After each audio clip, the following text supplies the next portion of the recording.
Tuossa viime videon alussa kerroin, että mulla hajosi kuvausvalo ja Juha-Pekka sai korjattua tuon kuvausvalon sillä tavalla kuntoon, että sitä nyt käyttelee vielä. Ei se ehjä ole ja edelleenkin on tarkoitus, että hankin sitten uuden kuvausvalon, kun mulla on 1000 tilaajaa täällä. Ei muuta kuin tilauksia tulemaan.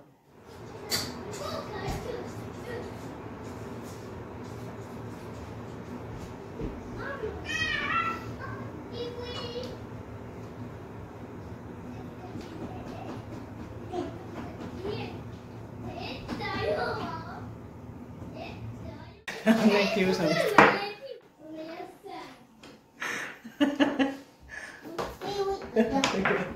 Me ollaan tässä lasten joululahjahankintoja mietitty ja aika usein ennen joulua käydäänkin sitten lasten leluja vähän läpi. Ensinnäkin, että onko siellä rikkinäisiä ja mitä voitaisiin panna eteenpäin.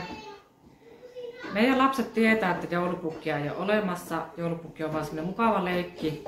Ja me ollaan lapsille selitetty sitä, että täytyy tehdä tilaa uusille leluille. Ja sitten jos saadaan myytyäkin, niin sitten niistä saa rahaa, että pystyy sitten ostamaan semmosia mieluisia leluja. Ja kun noita kertyy ihan valtavasti joka joulu, kaikilla synttäreillä, niin me ollaan nyt sitten ajateltu, että ostetaan kaikille lapsille yksi semmonen vähän kalliimpi, mieluinen toivelelu.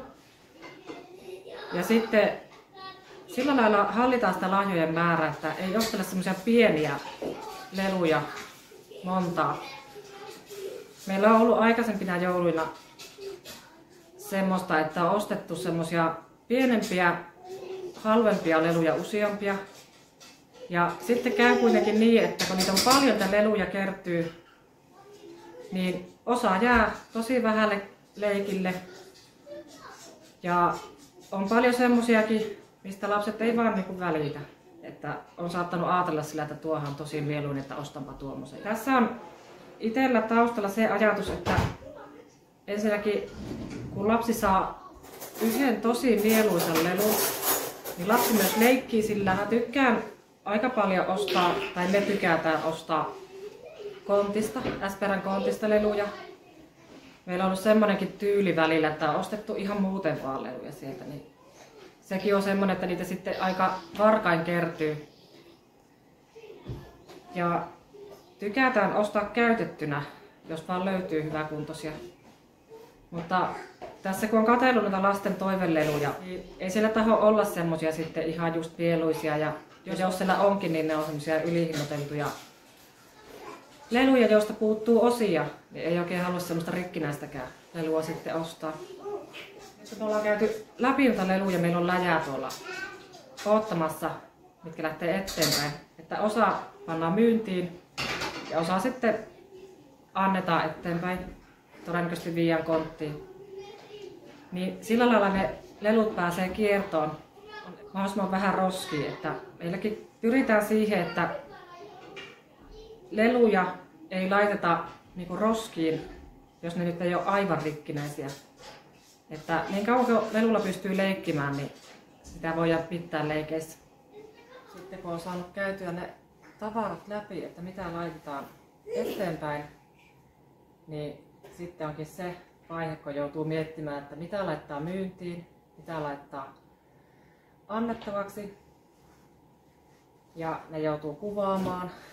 Niin on seuraavaksi semmoinen homma sitten edessä.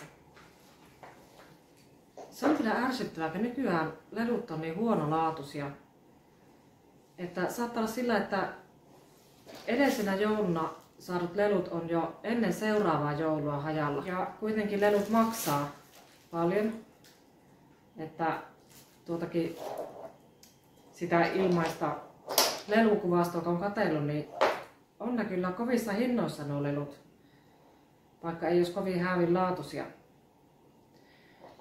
Ja mä itse haluaisinkin enempikin vielä panostaa siihen, että oikeasti lelut olisi kestäviä ja laadukkaita, koska se on myöskin epäekologista, että niitä joutuu laittamaan niin tiuhaan niin kuin menemään. Onko siellä teillä jo hyvällä mallilla joululahjahankinnat? Minkälaisia ajatuksia herää lasten lelulahjahankinnoista? Oletko sä pohtinut näitä samoja asioita? Millä periaatteella sä itse haluat hankkia lapsille lahjoja? Sitten sekin, että kuitenkin lapset saa kummeilta, muilta läheisiltä lahjoja, niin niitä kuitenkin kertyy väkisinkin, vaikka vanhemmat ei ostaiskaan lapsille montaa lahjaa. Ja totta kai siis näiden lelulahjojen lisäksi on mukava ostaa semmosia ihan tarvetavaroita, esimerkiksi yöpukuja tai muita semmosia juttuja, mitä tietää, että lapset tarvii. Sen lisäksi, että me tehdään ennen joulua tämmöistä leluinventaariota, niin me tykätään laittaa säännöllisesti jemmaan leluja. Tehdään semmoista lelukiertoa. Tuo meidän lastenhuone ei ole kauhean iso, niin sinne ei edes mahu kaikki lelut kerrallaan. Ja on mukava sitten välillä kaivaa niitä jemmassa olleita leluja sitten käyttöön ja laittaa toisia leluja sinne tilalle. Tämmöisiä ajatuksia näin joulualla heräsi lasten leluhankinnoista, lelulahjahankinnoista. Ja seuraavalla kahvilla videolla sitten nähdään taas. Heippa! Ehkä sä mitään jo kertoa, mitä sä oot mulle ostamassa joululahjaa?